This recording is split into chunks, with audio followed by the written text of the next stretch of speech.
Doa selesai. Ucapkan salam.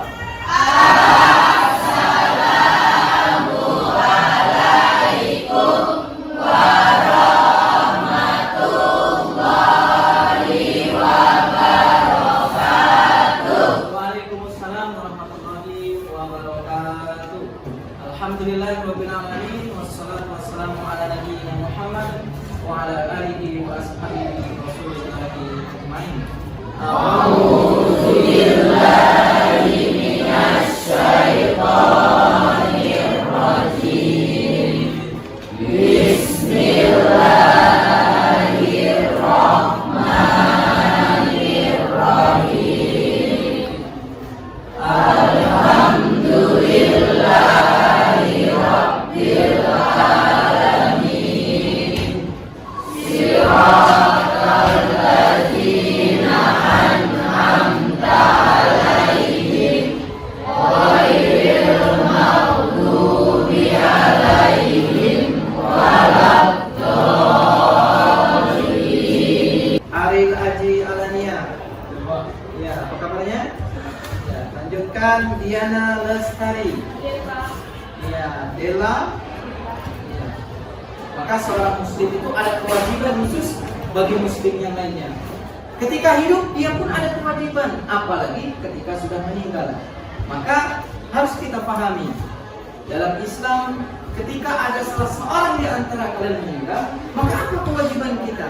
Maka hari ini akan kita bahas, yaitu penyelenggaraan jenazah sesuai dengan syariat Islam pada semester ganjil ini. Namun kali ini kita akan mempelajari hanya dua saja. Materi kita adalah tentang memandikan dan mengkafani jenazah. Hanya sebatas memandikan dan mengkafani jenazah. Sebelum kita lanjut ke pembahasannya, silakan ada yang perlu dipertanyakan tentang materi ini, mungkin. Ya, silakan. Siapa namanya? Eva Siti Fadila. Pertanyaan saya adalah bagaimana cara memandikan jenazah yang tubuhnya dalam keadaan rusak? Iya, bagaimana cara memandikan jenazah dalam tubuhnya itu kondisinya hancur rusak, mungkin sebagian atau mungkin kecelakaan, hancur, tidak memungkinkan. Maka jawabannya tentu memandikan jenazah walaupun ditemui didapati tubuhnya dalam keadaan sedikit, maka itu wajib untuk dimandikan. Tapi dengan syarat harus hati-hati agar potongan bagian tubuhnya itu tidak hanyut oleh air. Itu yang pertama. Insyaallah akan kita jelaskan tadi, bagus. Sebelum kita pelajari sudah ada yang bertanya. Silakan ini. Ada dua KD.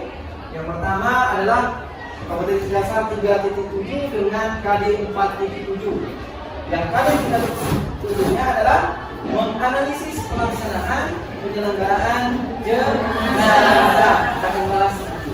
Kemudian KD 4.7-nya adalah menyanyikan prosedur penyelenggaraan jenazah. Kita lanjut. Adapun tujuan pembelajaran pada kesempatan yang berbagai ini adalah bisa dibaca atau dipahami. Yang pertama adalah menjelaskan kandungan dari naqli, kandungan yang terdapat dari Al-Quran dan Al-Hadis tentang kewajiban memandikan dan mengkafani jenazah. Kedua, menjelaskan dari tentang memandikan jenazah dengan benar. Ya, di antara dalil-dalil yang ada, maka kita akan tampilkan, akan kita pelajari, akan kita bahas dalil yang betul-betul sahih, benar, tidak ada diragukan lagi. Yang ketiga, menganalisis ketentuan yang tertera memandikan dan mengkafani jenazah. Bagaimana mengkafani, memandikan sesuai dengan syariat Islam? Dari mana? Seperti apa? Mari kita pelajari. Yang keempat, menganalisis sifat pelaksanaan memandikan dan mengkafani jenazah sesuai dengan syariat Islam.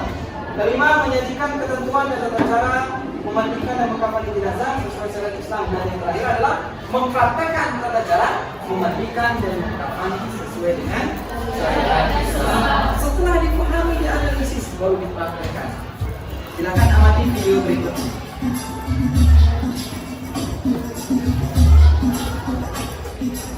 Rahim, Rahim tunggu nak. Boleh anakku, Rahim. Rahim, Rahim, makan dulu nak. Berhubung kau mas, selamat tauhian. Rahim,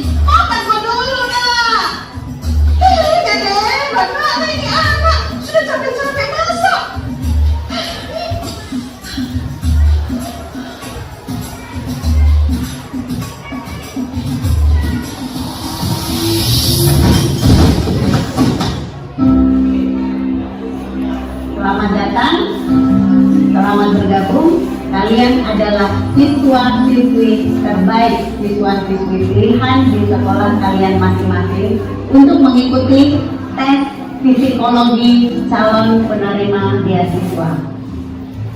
Di sini kami menyiapkan 2 soal, yang mana soal itu masing-masing dikerjakan dengan durasi 30 menit.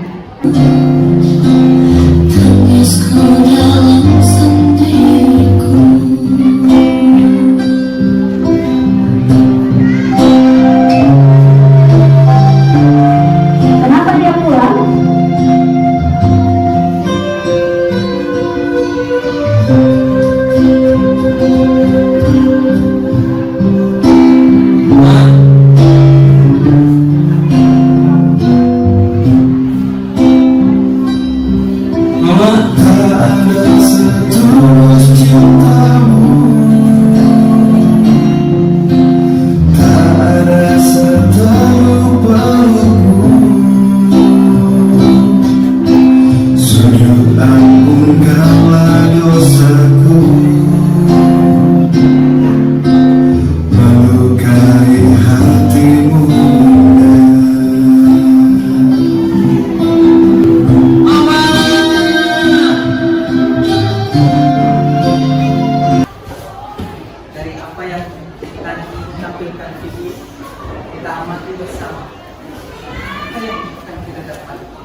Setiap manusia akan mengalami kematian. Tak ada satupun di antara kita manusia yang tak pernah merasakan yang namanya mati. Bahkan semut sekalipun akan mati, terlebih lagi itu manusia. Hal ini Allah jelaskan dalam Al-Quran surah Al-Imran 180. Kullu nafsin dha'iqatul maut. Setiap yang bernyawa itu akan merasakan. Maka dalam hadis, rasanya mati itu seperti 1000 kali ditusuk pedang bagi orang-orang kafir. Sedangkan bagi orang beriman, rasanya mati itu adalah seperti sengatan bapak. Maka jaga ibu kita, jaga ayah kita, jaga orang tua yang masih ada. Berbaktilah kepadanya, karena takkan pernah tahu kita ajal mati kapan dari beliau. Bisa jadi hari ini kita sedang belajar, orang tua telah tiada. Bisa jadi ketika kita pulang ke rumah, kemudian kita mendapati orang tua kita sudah tiada. Maka selain kita sehidup sebagai seorang tua, maka mari kita berdoa kepada orang tua. Oleh karena itu, setelah kematian itu pasti harus ada yang kita persiapkan sebagai seorang manusia. Apakah dibiarkan begitu saja? Tentu tidak. Islam memuliakan umatnya ketika sudah meninggal,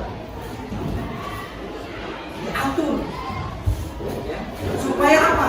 Supaya nanti kehidupannya akan jauh lebih baik lagi di akhirat kelak. Maka dalam hal ini kita akan mempelajari pengurusan jenazah. Tapi yang harus jadi bahan catatan bagi kita adalah setiap kita pasti akan mati. Dan setiap ketika kita mati pasti akan ada yang mengurus, mandikan, mengkafani, ataupun bahkan sampai mengadukan jenazahnya. Maka berbuat baiklah. Maka insya Allah ketika kita mati, banyak orang yang akan berbuat baik kepada kita.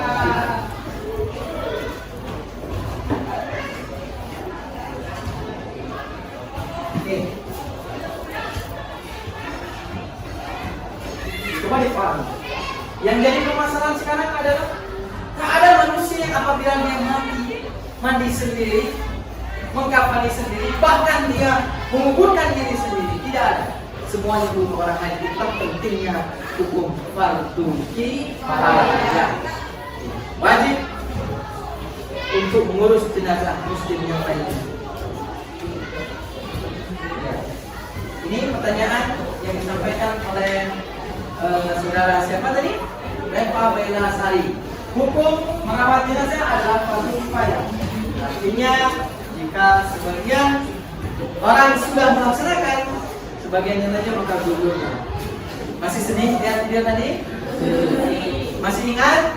Iya, begitulah suatu saat nanti kita tidak pernah tahu ibu kita, ayah kita, bapak kita yang akan berpulang kepada Allah.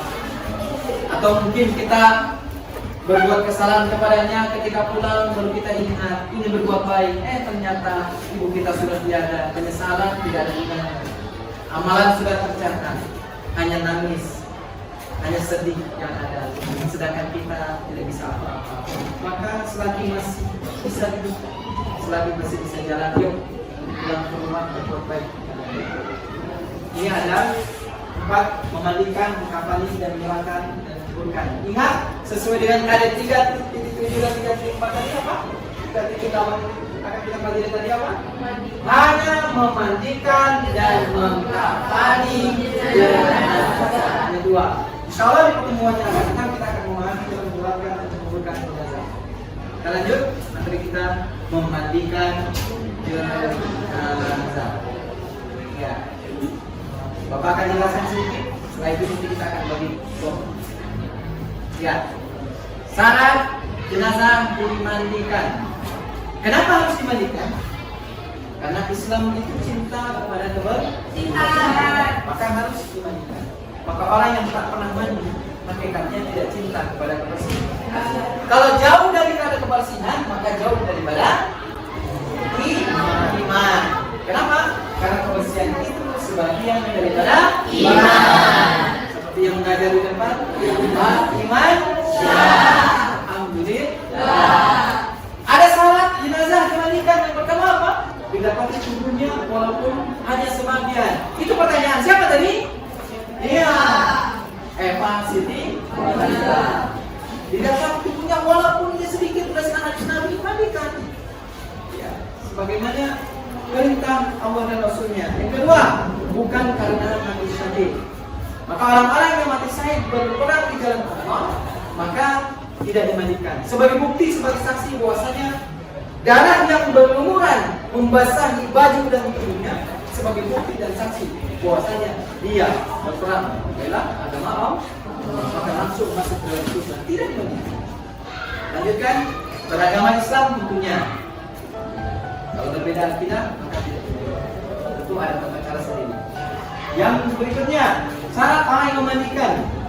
Tidak semua orang bisa memandikan. Atau kita niat bagus ingin memandikan jenazah, namun ingat berikut syaratnya. Yang pertama adalah muslim, berakal dan balik. Muslim tentunya satu akidah, kemudian berakal, tidak gila. Walaupun keluarganya ada tapi tidak gila, maka tidak disyariatkan. Yang berikutnya adalah balik. Dia sudah mengerti mana yang baik, mana yang buruk. Kedua, berniat memandikan jenazah. Ketiga, pribadiannya jujur dan saleh. Dan yang keempat, terpercaya amanah. Artinya apa? Dalam memandikan jenazah, orangnya tidak membicarakan aib jenazah yang dimandikan. Misalnya, si A memandikan jenazah si B. Kemudian setelah dimandikan, maka si A menceritakan aib dan keburukannya. Aku tadi ketika memandikan si B, rupanya tubuhnya begini. Maka akan dilihat, akan diketahui banyak orang aib itu. Maka itu yang tidak diperbolehkan dalam Islam. Cukup dia mampu menjaga aib jenazah tersebut, bahkan kalau bisa ditutupi aib itu dari hal yang saya katakan tadi. Kelima, harus sama jenis kelaminnya. Kalau laki-laki, kalau perempuan, ya, boleh memandikan laki-laki perempuan, perempuan memandikan laki-laki kalau ada syarat dan ketentuannya. Misalnya seorang suami memandikan istrinya, istri memandikan suaminya, atau anak memandikan ibunya, ibu memandikan anaknya. Ya, tata cara memandikan jenazah. Jenazah dimandikan di tempat yang tertutup, bukan di tempat lapangan terbuka. Ya, bukan di lapangan bola kaki, nah, bukan di tengah-tengah stadion, tidak. Atau di halaman rumah yang tidak ada tutupnya, tidak. Tapi kalau bisa tempatnya tertutup, tidak ada yang tahu kecuali keluarga dekatnya yang memandikan jenazah itu. Tujuannya apa? Supaya airnya tidak tertutup. Iya, tidak nampak, tidak diketahui. Makanya di tempat yang tertutup. Karena air memandikan jenazah itu. Kedua, jenazah dibaringkan di tempat yang tinggi. Di situ ada gambarnya.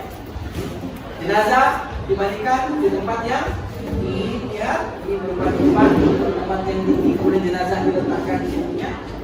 dan niat memandikan jenazah sambil menyiramkan air karena niat innamal a'malu binniyat, sesungguhnya amal itu tergantung kepada niat. Niatkan bahwasanya saya memandikan jenazah ini karena Allah Subhanahu wa taala, dan dengan niat mudah-mudahan siraman air, basuhan air, cucian air ini akan menghapuskan, membersihkan dari segala dosa-dosa dia ketika dia masih hidup. Tujuan 4, bersihkan kotoran niat. Maka jenazah itu dibalikan, yang diangkat, dipegang pundaknya, kemudian diurut dari atas ke bawah.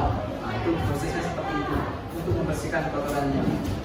Keenam, keluarkan kotoran yang ada dalam mulut dan basuh siram kalau ada kotorannya. 7, bersihkan gigi lubang, baik boleh menggunakan kapas yang lembab, bukan yang basah, tapi yang lembab, gosok-gosokkan ke telinga, ke lubang, dan ke seluruh anggota tubuh yang sekiranya diperlukan untuk dibersihkan. Kedelapan, mewudukan jenazah, sebagaimana dia wudhu ketika hidupnya, walaupun tak pernah wudhu, tapi kalau dia sudah beragama Islam maka wajib diwudukan dengan tujuan supaya Allah meringankan. Ketentuan mengkafani dan kapan, batas minimal mengkafani jenazah baik laki-laki maupun perempuan adalah selembar kain tubuh dan menutup seluruh tubuhnya. Maka ada dalam beberapa keterangan hadis, laki-laki adalah 3 helai kain kafan, sementara perempuan adalah 5 termasuk kerudungnya, dibuatkan kerudungnya, dibuatkan penutup tubuhnya. Tata cara mengkafaninya kita bahas. Siapkan tali, ada bilangan ganjil 5 atau 7. Sebelum jenazah itu nanti diletakkan, maka terlebih dahulu dipotong tali itu, dibuat tali dari kain kafan, kemudian diletakkan lembaran demi lembaran sampai 3 atau 5 kalau dengan perempuan. Setelah itu diberikan kapur barus dan wangian. Kelompoknya silakan dibuka dan dikerjakan, didiskusikan. Yang pertama adalah perhatikan di lembar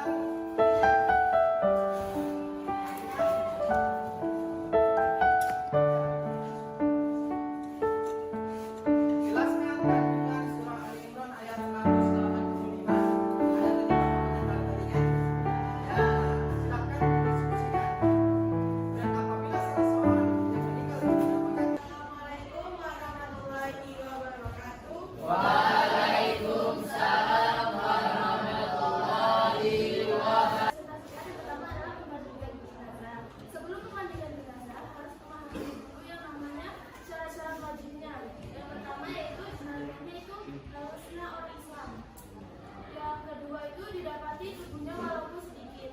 Yang ketiga, istri dan mahramnya. Yang kedua, apabila jenazah itu perempuan, hendaklah dimandikan oleh kewajiban seorang muslim terhadap jenazah itu ada 4 antara lain: memandikan si jenazah, mengkafani jenazah, menyalatkan jenazah, dan menguburkan jenazah. Salah seorang muslim yang meninggal dunia, maka kita wajib mengurus jenazah. Mengurus jenazah punya 1 upaya, yaitu satu yang berusaha atau hanya sebagai pengawalan dengan saja. Ya, boleh silakan dari kelompok lain. Ya, kelompok berapa? Kelompok 5, Pak. Ya, 5. Siapa namanya? Sebutkan. Ya, pertanyaannya. Apa itu memandikan jenazah? Ya, itu sudah dibahas. Silakan diterangkan kelompok 2. Apa hukum memandikan jenazah? Baiklah, di sini saya akan menjawab pertanyaan dari Kian. Apakah hukum dari memandikan jenazah? Hukumnya adalah fardu kifayah, yaitu fardu yang diwajibkan apabila sekelompok orang sudah melakukan kewajiban tersebut dan kelompok lain tidak melakukannya, maka kelompok lain tidak akan memperoleh dosanya. Setiap yang bernyawa, setiap yang hidup itu pasti akan merasakan mati. Siapapun itu. Maka persiapkanlah diri kita untuk pada kematian. Karena tidak akan pernah tahu di antara kita kapan mati itu datang. Di mana tempatnya? Tidak akan ada yang pernah tahu.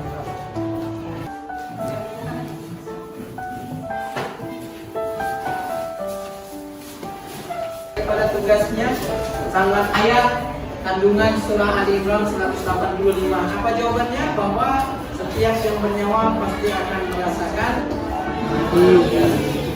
Alhamdulillah. Bagus kalian dalam menanggapi tugas hari ini. Berarti semuanya mengamati video, mengamati pembelajaran, mengikuti pelajaran ini dengan baik. Pertemuan yang akan datang akan kita bahas adalah tentang lanjutan kewajiban seorang muslim terhadap jenazah. Kalau hari ini adalah mengkafani dan memandikan dan mengkafani jenazah, maka insya Allah di pertemuan selanjutnya yaitu adalah menyolatkan dan menguburkan. Kita tutup dengan doa kafarah majlis.